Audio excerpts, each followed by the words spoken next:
Pagi-pagi ke pasar, cari ikan piranha. Hai, buat kalian yang nyasar, semoga informasi ini berguna.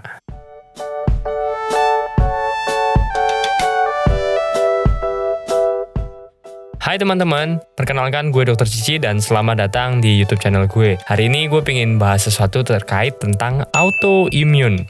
Autoimun pada dasarnya adalah suatu kondisi di mana sel imunitas kita sendiri itu menyerang tubuh kita sendiri. Banyak banget faktor, banyak banget bentuknya teman-teman. Contohnya misalnya imun kita nyerang kelenjar tiroid atau kelenjar gondok kita sendiri, sehingga akhirnya orangnya mengalami yang namanya penyakit gondok. Atau contoh lain, dia nyerang ke ginjal, dia ngerasa kayak, wah ginjal ini musuh, dia harus hajar ginjal. Jadi imunitas kita sendiri yang menyerang tubuh kita sendiri. Kondisi ini kita bicarakan sebagai kondisi autoimun. Ya, simpelnya sih gitu, tapi pada dasarnya nggak segampang itu juga. Banyak banget faktor dan cukup rumit sebenarnya kalau kita bicara tentang imun ini.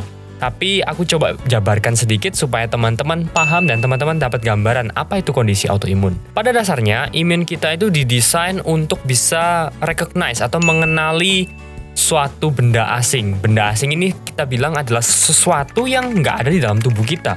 Bisa bakteri, bisa virus, apapun itu bentuknya yang nggak ada di dalam tubuh kita. Setelah dikenali, tubuh kita akan berusaha melakukan action atau tindakan tertentu terhadap apa yang dikenali ini. Entah bisa dihancurkan, langsung kirim tentara-tentara perang di sana, atau bisa juga ditelan, dimakan langsung, setelah itu dihancurkan. Atau bisa juga dibom nuklir gitu. Jadi benar-benar ngirim semua sumber daya, semua alat perang benar-benar dilakukan supaya benda asing ini benar-benar hancur. Ya walaupun ada efek samping tentunya, yaitu adalah kerusakan tubuh kita yang juga semakin luas. Imun kita ini tentu berbeda. Aku, teman-teman, orang lain itu punya reaksi yang akan sangat berbeda. Hal ini yang menyebabkan biasanya kalau misalnya kita radang tenggorokan, aku mungkin cuma merasa sakit.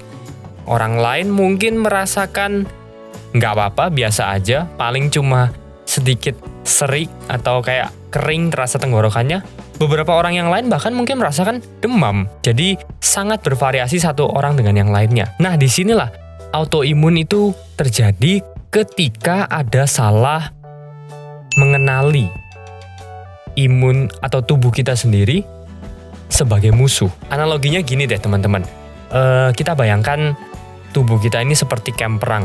Ya, imunitas bicara tentang tentara-tentaranya. Ada banyak banget jenis tentaranya. Ada yang mungkin penjaga gerbang aja, ada tentara-tentara biasa, ada kaptennya, ada jenderalnya, ada sniper, ada tim divisi bom, dan lain-lainnya. Banyak banget jenis dari sel imun kita. Ketika ada musuh datang menyusup, maka penjaga gerbang akan tahu duluan. Oh, laporan ke atasannya. Ada musuh nih menyusup, dan akhirnya diambil tindakan. Setelah dikenali ada musuh, dilakukan tindakan.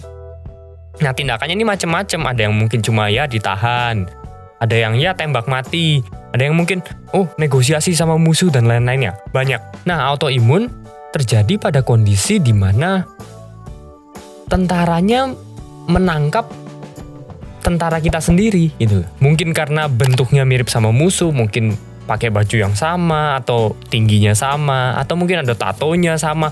Pokoknya pada dasarnya adalah kita salah mengenali tentara kita sendiri, bagian dari tubuh kita sendiri sebagai musuh. Sehingga otomatis setelah itu tindakan-tindakan yang dilakukan pun akan seperti tindakan yang dilakukan untuk musuh. Nah, apa penyebabnya sehingga bisa terjadi kekacauan pengenalan ini? Banyak banget teman-teman penyebabnya.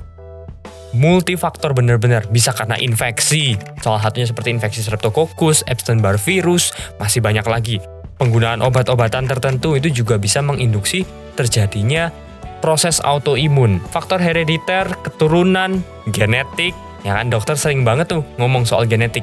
Ini juga sebenarnya punya andil dalam hal urusan autoimun, walaupun sebenarnya nggak semua penyakit autoimun tuh kita tahu dengan jelas apa penyebabnya. Jadi penegakan suatu penyakit autoimun ini nggak bisa cuma pakai 1 atau 2 pemeriksaan aja. Ada banyak sekali faktor, banyak sekali pemeriksaan yang bisa saling berkaitan satu dengan yang lain tergantung penyakitnya. Aku ambil contoh nih misalnya. Contoh, seseorang mengalami lupus, atau yang kita kenal adalah SLE, Systematic Lupus Erythematosus. Ketika seseorang mengalami lupus, ini merupakan suatu kondisi autoimun, dan pemeriksaan yang kita pakai biasanya adalah ANA-tes.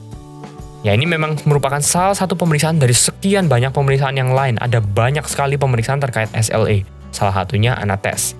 Ini akan sangat berbeda dengan seseorang yang mengalami diabetes tipe 1. Diabetes tipe 1 adalah diabetes yang disebabkan karena faktor autoimun. Biasanya terjadi pada anak-anak yang usianya masih muda sudah kena diabetes. Nah, pada kasus ini kita periksanya adalah autoantibody pankreas. Kita nggak periksa ANA-tes. Loh, ANA-tes katanya pemeriksaan untuk autoimun. Nah, disinilah teman-teman, ada banyak sekali jajaran pemeriksaan autoimun yang spesifik kita gunakan untuk penyakit-penyakit tertentu. Sehingga tidak bisa disamaratakan satu pemeriksaan untuk mendiagnosa atau menemukan penyakit autoimun seluruhnya. Nggak bisa kayak gitu. Karena kalau teman-teman mau tahu sekilas saja, imunitas kita itu banyak banget jenisnya. Nggak cuma tentang leukosit atau sel darah putih, tapi juga ada tentang neutrofil, nanti ada limfosit, ada nanti mediator-mediator inflamasi, sitokin, bradikinin, terus ada interleukin, tumor necrotizing factor. Belum lagi yang imunoglobulin. Kalau teman-teman belum tahu, bisa cek video di sini. Nah, oleh karena itu, saya menghimbau teman-teman kalau memang punya kerabat atau mengalami kondisi suatu sakit yang dicurigai karena mengalami autoimun, segera periksalah ke dokter, karena dokter yang tahu apa pemeriksaan yang tepat untuk diagnosa yang tepat. Kalau teman-teman cuma pakai googling atau diagnosa sendiri, teman-teman bisa jadi sakitnya A, lakukan pemeriksaan yang B. Ketika hasilnya keluar, oh B-nya negatif, teman-teman lega. Padahal sebenarnya ini adalah kondisi misdiagnosa. Karena seharusnya teman-teman periksa A.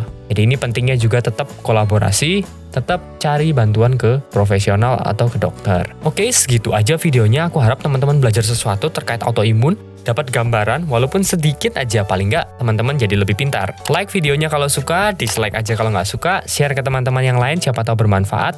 Subscribe juga kalau misalnya teman-teman belum subscribe, karena dengan subscribe teman-teman akan membantu channel ini terus berkembang.